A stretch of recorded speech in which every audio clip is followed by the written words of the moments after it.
اگلا سوال حنیف ابن علی بھائی کا ہے، وہ مقبوضہ کشمیر سے سوال کرتے ہیں۔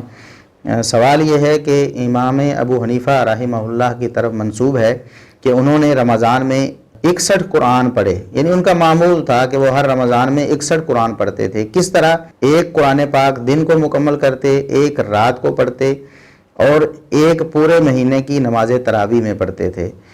پورے مہینے کا یہی معمول ہوتا تھا، کیا یہ واقعہ صحیح ہے؟ تفصیل سے بتائیے۔ دیکھیے، قرآن کریم پڑھنا یہ ایک نیک عمل ہے۔ قرآن کریم کی قرات اور تلاوت ثواب کا کام ہے۔ انسان تیزی سے پڑھے، سمجھے نہ بھی اور اس کے بارے میں تفکر نہ بھی کرے، تب بھی ایک ایک حرف پر 10 نیکیاں ملتی ہیں۔ یہ بات طے شدہ ہے علماء کے ہاں۔ قرآن و سنت سے ہمیں یہی بات معلوم ہوئی ہے کہ اگر کوئی زبانی پڑھتا ہے، بغیر ترجمہ تفسیر ذہن میں رکھے پڑھتا ہے، صرف قرات ہی کرتا ہے، تب بھی اس کو ثواب ملتا ہے۔ لیکن کسی کے بارے میں یہ کہنا کہ اس نے اتنے قرآن پڑھے یا وہ اتنے قرآن پڑھتا تھا، اس کے لیے ثبوت چاہیے ہوتا ہے۔ صرف زبان سے دعویٰ کر دینا، اگر اس سے کچھ ثابت ہو جائے تو پھر سارے لوگوں کے سارے دعوے آپ کو ماننے پڑیں گے۔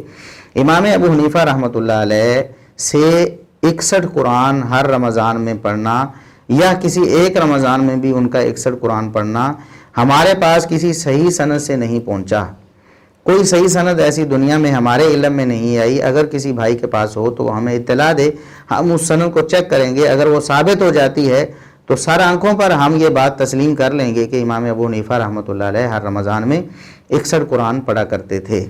لیکن ہم یہاں آپ کو فقہ حنفی کی ایک عبارت سناتے ہیں، الفتاوی الہندیہ، جسے فتاوی عالمگیری کہتے ہیں، جو سینکڑوں علماء کہتے ہیں کہ انہوں نے مل کر اور مشورہ کر کے ایک دستاویز ترتیب دی فقہ حنفی کی۔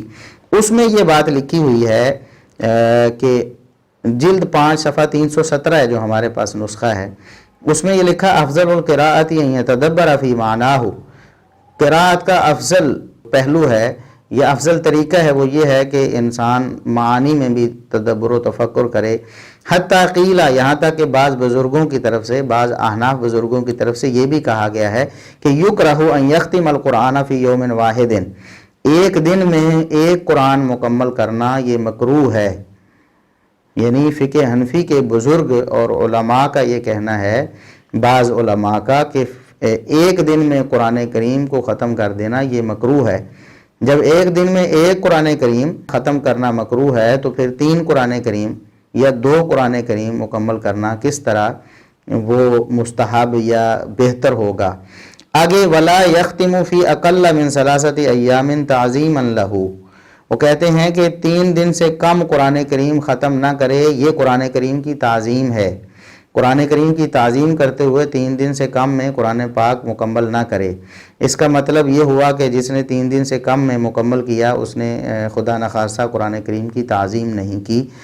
تو یہ بات فقہ حنفی میں لکھی ہوئی ہے، فتاوی عالمگیری میں یعنی الفتاوی الہندیہ میں یہ بات درج ہے، جو سینکڑوں علماء کی کاوش ہے۔ تو امام ابو حنیفہ رحمہ اللہ تعالیٰ کے بارے میں اگر یہ کہا جائے کہ وہ ہر رمضان میں 61 قرآن اور ہر دن میں 2 سے زیادہ قرآن کریم پڑھتے تھے، 2 قرآن کریم اور پھر 1 پارہ پڑھتے تھے، تو یہ فقہ حنفی کے مطابق مکروہ کام کرتے تھے اور قرآن کریم کی تعظیم کے موافق یہ کام نہیں تھا۔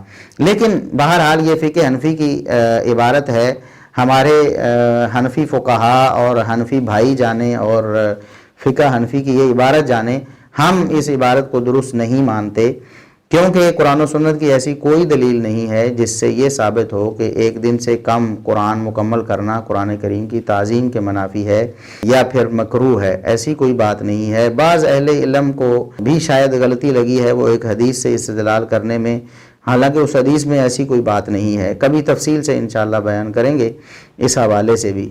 تو امام شافعی رحمہ اللہ تعالیٰ سے یقیناً یہ بات ثابت ہے۔ امام ابو حنیفہ رحمۃ اللہ علیہ سے 60 یا 61 قرآن ایک مہینے میں پڑھنا رمضان مبارک میں ثابت نہیں ہے، لیکن امام شافعی رحمہ اللہ تعالیٰ سے صحیح سند کے ساتھ ثابت ہے۔ حلیۃ الاولیاء ہے امام ابو نعیم اصفہانی رحمہ اللہ تعالیٰ کی کتاب، انہوں نے اپنی کتاب میں صحیح سند کے ساتھ یہ نقل کیا ہے۔ وہ فرماتے ہیں حدثنا ابو محمد ابن حیانہ قال حدثنا ابراہیم بن محمد بن الحسن قال قال الربیع سمعت الشافعیہ. 3 واسطے ہیں درمیان میں. پہلا واسطہ ابو محمد بن حیان مشہور محدث ہیں، ابو الشیخ کے نام سے معروف ہیں. ابو الشیخ مشہور محدث ہیں. ابو محمد بن حیان بالکل ثقہ ہیں، صاحب و تصانیف ہیں. دوسرے راوی ابراہیم بن محمد بن الحسن متویہ یا متویہ، مختلف ضبط اس کے ملے ہیں. تو ابراہیم بن محمد بن الحسن متویہ ثقہ امام ہیں. اور اگلے تیسرے راوی الربیع بن سلیمان جو امام شافعی کے شاگرد ہیں وہ بھی ثقہ ہیں. تو یہ ہوتا ہے ثبوت. اسے کہتے ہیں کہ کسی بات کو ثابت کرنا.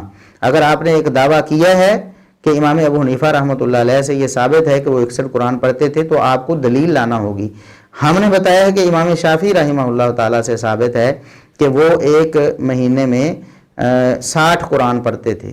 60 قرآن، یعنی رمضان المبارک میں ان کا یہ معمول تھا کہ دن رات میں 2 قرآن پاک مکمل کرتے رمضان میں. تو گویا 30 دنوں میں یا 29 دنوں میں وہ 60 قرآن پڑھ لیتے تھے. یہ ان کا معمول تھا.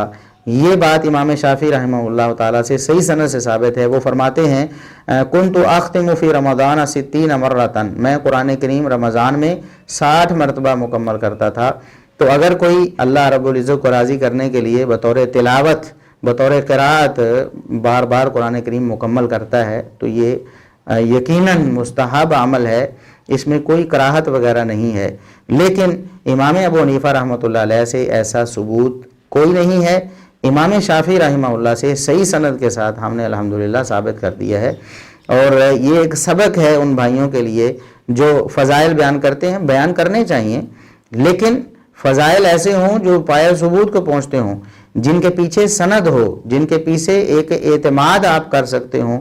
جیسا کہ یہ سند ہے، آپ خود چیک کریں، ہمارے حنفی بھائی چیک کریں. ابو محمد بن حیان، امام ابو شیخ اصبہانی، ان کو دیکھیں، ثقہ امام ہیں. ابراہیم بن محمد بن الحسن کو دیکھیں، ثقہ ہیں. اور الربیع بن سلیمان کو دیکھیں، وہ بھی ثقہ ہیں اور آگے امام شافعی ہیں. اور پیچھے سند شروع ہوتی جس امام نے بیان کی ہے وہ امام ابو نعیم اصبہانی مشہور ثقہ امام ہیں. تو اس طرح فضائل ثابت کیے جاتے ہیں. یہ امام شافعی رحمہ اللہ تعالیٰ کی فضیلت ثابت ہے.